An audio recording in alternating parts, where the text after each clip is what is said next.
পিলখানা হত্যাকাণ্ডের ঘটনায় জাতীয় নিরাপত্তা কাঠামোর দুর্বলতা প্রকাশ পেয়েছে উল্লেখ করে তা মেরামতের কথা জানিয়েছেন প্রধানমন্ত্রী তারেক রহমান। জাতীয় শহীদ সেনা দিবসের আলোচনায় এ কথা বলেন তিনি। এ সময় পিলখানার ঘটনায় শীর্ষ নেতারা জড়িত থাকায় দল হিসাবে আওয়ামী লীগকে বিচারের মুখোমুখি করার সুপারিশ তদন্ত কমিশনের প্রতিবেদনে করা হয়েছে বলে জানান স্বরাষ্ট্রমন্ত্রী সালাউদ্দিন আহমেদ। মেহেদী হাসানের রিপোর্ট।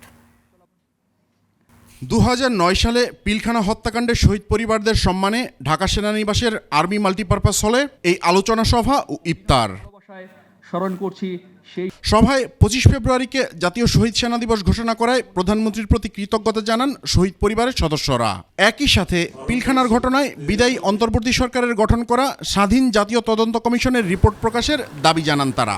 তদন্ত কমিশন তদন্ত করেছেন, রিপোর্ট জমা দিয়েছেন, কিন্তু দুঃখের বিষয় আমরা এখনো জানি না রিপোর্টে কি ছিল, রিপোর্টে কি আছে, কি আসছে আমরা কিছুই জানি না। আমরা সেটা জানতে চাই। সেই রিপোর্টে যেই সমস্ত ব্যক্তিবর্গকে ইমপ্লিকেট করা হয়েছে, তারা সিভিলিয়ান হোক অথবা মিলিটারি হোক, তাদেরকে দ্রুত যেন বিচারের আওতায় নিয়ে আসা হয়। সেনাবাহিনী সবসময় শহীদ পরিবারদের পাশে থাকবে আশ্বাস সেনাপ্রধানের। শহীদদের প্রতিটি সন্তান আমাদেরই সন্তান। বাংলাদেশ সেনাবাহিনী সর্বদা আপনাদের সর্বাত্মক সহযোগিতা নিশ্চিত করে যাচ্ছে এবং ভবিষ্যতেও তা অব্যাহত থাকবে ইনশাআল্লাহ।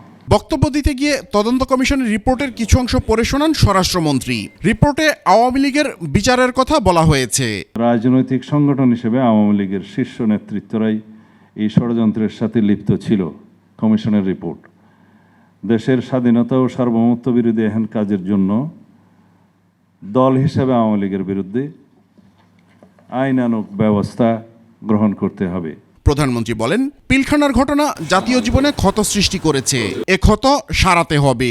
পিলখানার ঘটনার পরিক্রমায় আমাদের জাতীয় নিরাপত্তার কাঠামোর দুর্বলতা ফুটে উঠেছে। তাই বহির্বিশ্বের সাথে তাল মিলিয়ে আমাদের জাতীয় নিরাপত্তার কাঠামোকে আরও আধুনিক, সময় উপযোগী এবং শক্তিশালী করা প্রয়োজন অবশ্যই। বক্তব্য শেষে শহীদ পরিবারের সদস্যদের নিয়ে ইফতারে যোগ দেন প্রধানমন্ত্রী।